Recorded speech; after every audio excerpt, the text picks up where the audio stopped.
And we've been married 45 years. Um, I don't know about the success, but uh, we were both married once from a very bad relationship and marriage.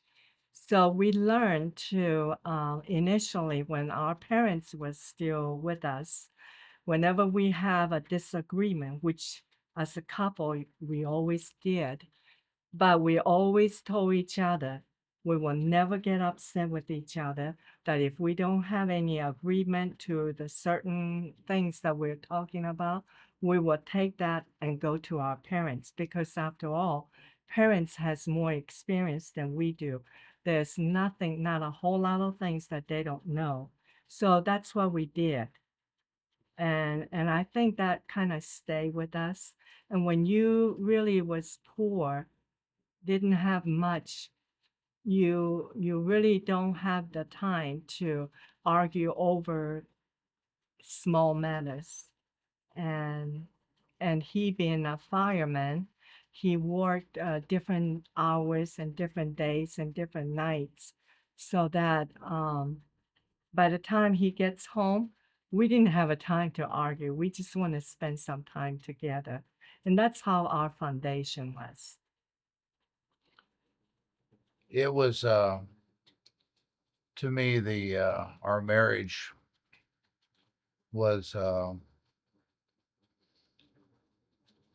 in the book of Ecclesiastes. It talks about that there is a time for planting and a time for harvesting, a time for living and a time for death, and I think you see these same ebbs and flows within marriage. There are different seasons within the relationship, and when you first get married, it's like everything is is infatuation and it's like there's nothing that uh, your spouse can say that would offend you. In other words, you're almost enamored with everything that. But then as we grow into our persons, the different life experiences, sometimes we find that maybe one person is looking this way, another person is looking that way, and we find ourselves maybe at a crossroads. Okay, well, which way are we going to go, or how are we going to deal with these things? And sometimes it can be difficult to navigate through those landmines. And I'll give you a good example. When we first got together, Peachy had in her mind that we were going to have children and stuff, and we never really discussed it when we got married. We did, I did talk to her. I explained to her it's like being married to a firefighter. I said it's not like being married to a 9 to 5 guy. That a lot of times I'm not going to be home for holidays or for birthdays or anniversary stuff. I'll be at work. That's because somebody has to do it, and and so that's part of the baggage when you marry me. You're inheriting that, and that for me, the firefighting was a calling. It wasn't just a job. It was part of me. And to remove that from me would have been like to take an arm from me or something. And so I wanted her to understand that when you married to me, that it's a package deal. And so if you have a problem with that, I won't be offended if you want to back away from this arrangement. That and so I think openness is important. Talking about money, but in my ignorance, I didn't talk about this child thing. I was brought up in a family uh, where there was 5 brothers, and I was the oldest, and I had to basically raise my 4 brothers. And I never really had a time to be a child, if you will, and or to because I bear the responsibility for getting their lunches and getting them off to school and defending them if they got in trouble and all those kind of things. So when I got on my own, it was kind of like now I need to find myself. And I never, like I say, it was a huge mistake on my part. But to explain this idea that children was not in my plans, and so that was kind of like the first big speed bump that we hit. That it's like, oh, didn't see that one coming, and it took us a little bit to work through that because it's like expectations. She had expectations, I had expectations, and we didn't really compare the two to see where those roads were going. And I think life is full of that. It's like, who's going to control the checkbook? Who's going to make the decision? Do we buy a new car or do we drive this junk car? Where are we going to live? Are we going to live in a 5-bedroom house or are we going to live in a mobile home? You know, those are important decisions. Are we going to have children and when are we going to have them? And are they going to be educated in a Christian school? I mean, a lot of mixed marriages, one of the things that destroys them is what religion are they going to be educated in? And so there are so many things, and this is why counseling, I think, really is huge for people that are contemplating marriage. And a lot of times we go in there with our eyes closed, just where all we see is stars and flowers, and we don't realize that life has other things in mind for you when you get there. And so to me, that was the hard part, was trying to merge our two lives in a way where we could complement with each other. And like I say, that one was a very difficult one. It was very painful for Peachy. And when I had to tell her, it's like, that's not part of my plans. And I had, it really was a deep wound on her heart.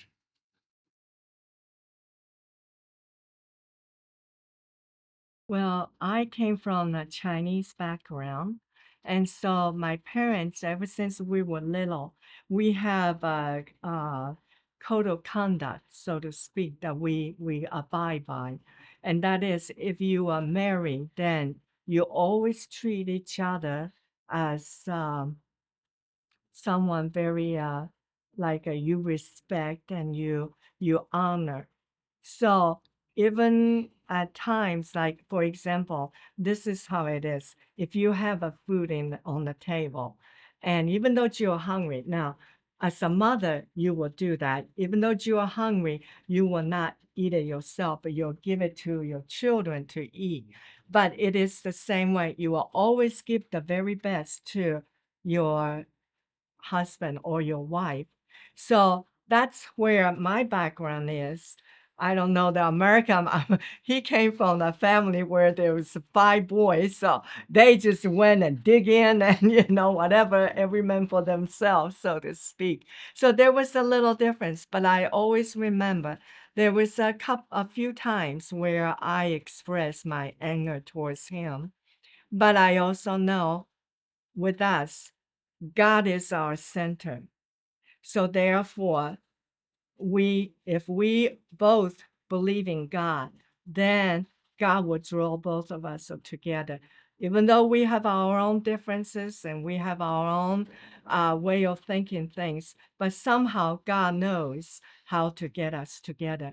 I think things like when you have a shirt or a dress that is so wrinkled, God can use his iron and iron out all the wrinkles. That's how I think and how we sometimes deal with. Mm.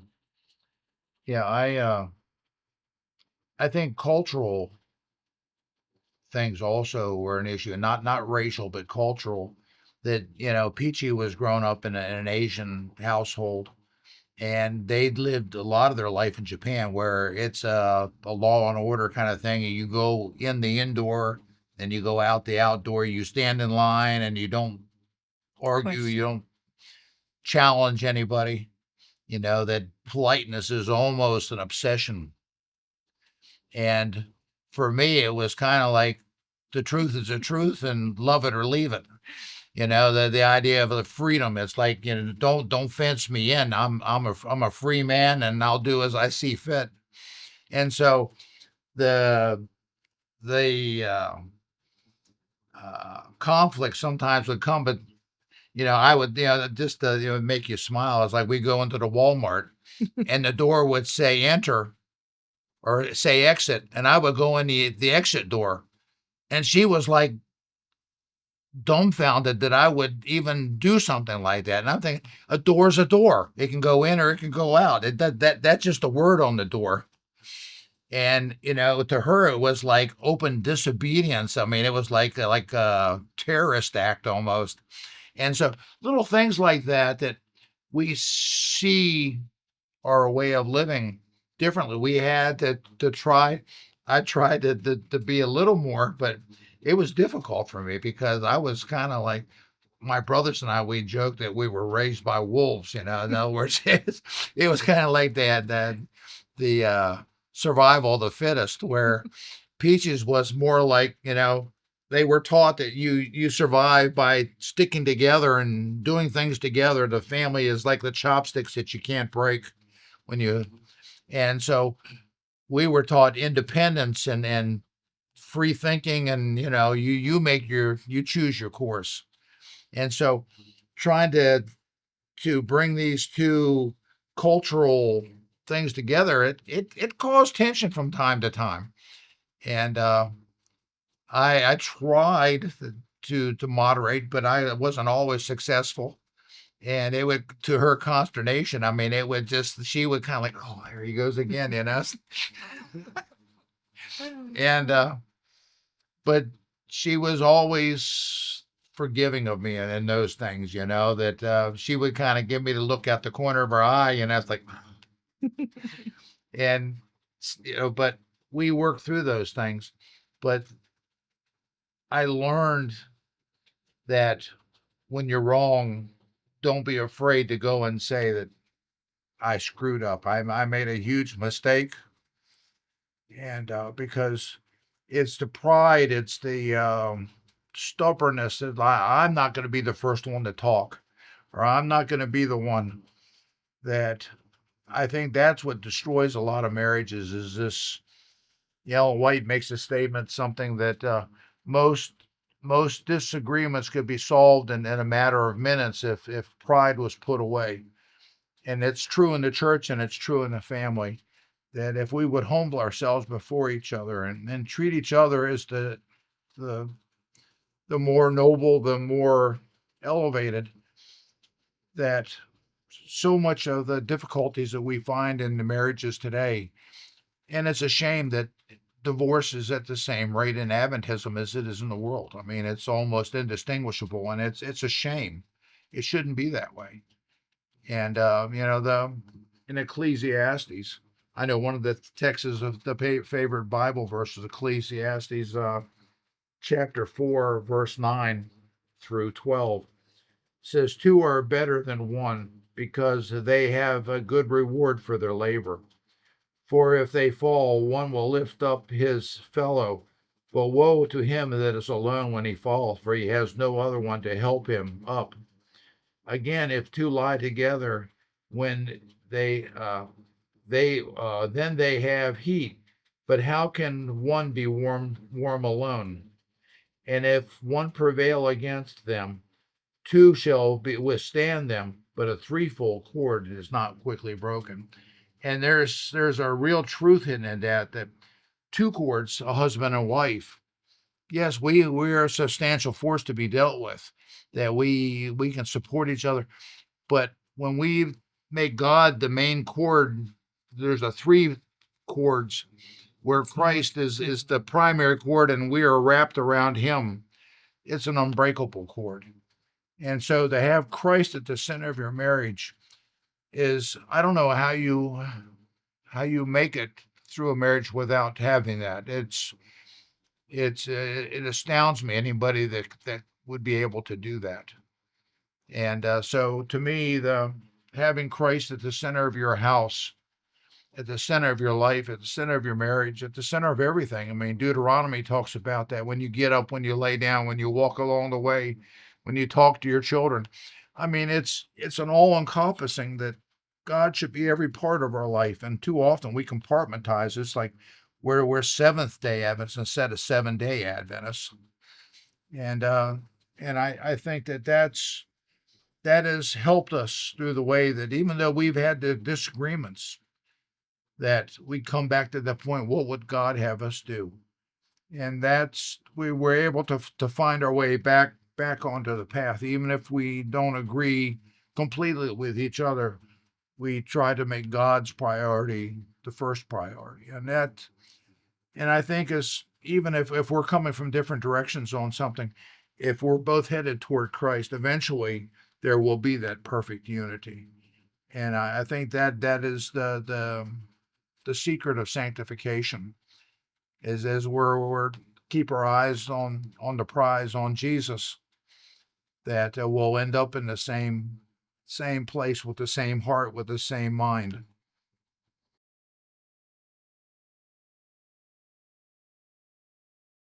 You have any advice, Peachy? Well, main thing is you have to have a Christ in the center of your life, and also do not be yoked. I really see a whole lot Mm. when people are married or getting ready to marry someone who are not of the same belief system. You will pay a whole lot of heartaches later. And whether it's with your own self, with your own husband or wife, or with your children, especially. So that's where I feel strongly. Yeah. I think open discussion, and getting advice from those that have been through the battle Right. in the fire department.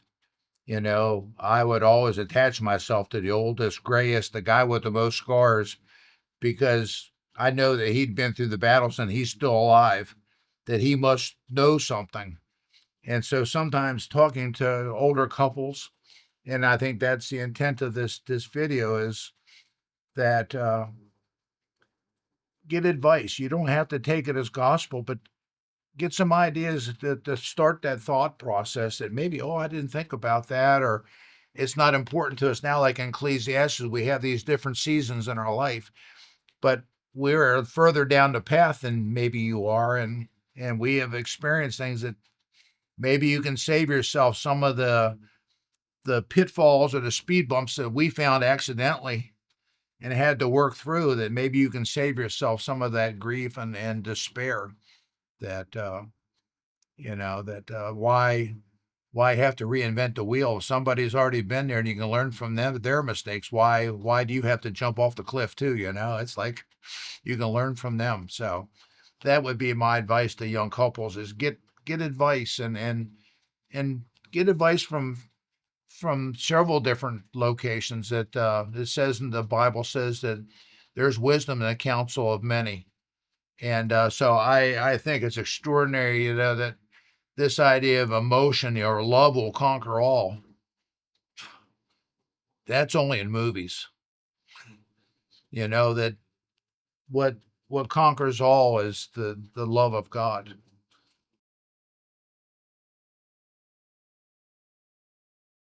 I think Unity, yeah. Yeah. Ecclesiastes, that I talked about is really it's making Christ the center of your relationship, because the Bible also talks about that the man should treat the woman as the more fragile of the, and for men it's like, cowboy up, keep up, or or fall behind. It's but we need to realize that we need to take them by the arm sometimes and carry them if necessary. And it's difficult, for us to remember that in um, this idea of faith, that we can encourage one another. It talks about when one is, we can stay warm with two. but when the one is by themselves, it's very difficult to stay warm. The Navy SEALs showed that. They spend the whole day in the Pacific Ocean soaking wet and covered in sand, and they have hypothermia so bad that they're shaking almost uncontrollably. And what they teach them to do is to press all the soldiers get together and they press themselves together just like a beehive does, and you can keep yourself warm even in the frigid Pacific Ocean. Yeah. And Um, I don't know how many people have seen this movie about the marching of the penguin hmm, in Antarctica. King penguin, right? mhm. Yeah, they were all huddled together. The girls, the mother, they after they give eggs or the male will hatch, and they will go away. So only the male left. And I remember seeing that it was so cold. The wind was just blowing and everything. Eggs, as soon as if they mistakenly or accidentally drop out of their leg, it freeze right away. And yet they will huddle. They try to huddle together, and everybody pressed together in one big lump sum. And every so often they will shift, so not one person, one penguin will be left out. They just come congregate together, and that's what really need to be. The church Yeah. is important for survival of a marriage as well. I think that we can nurture and encourage those that are struggling, and so getting advice, I think, is crucial, and the idea of gathering warmth from others.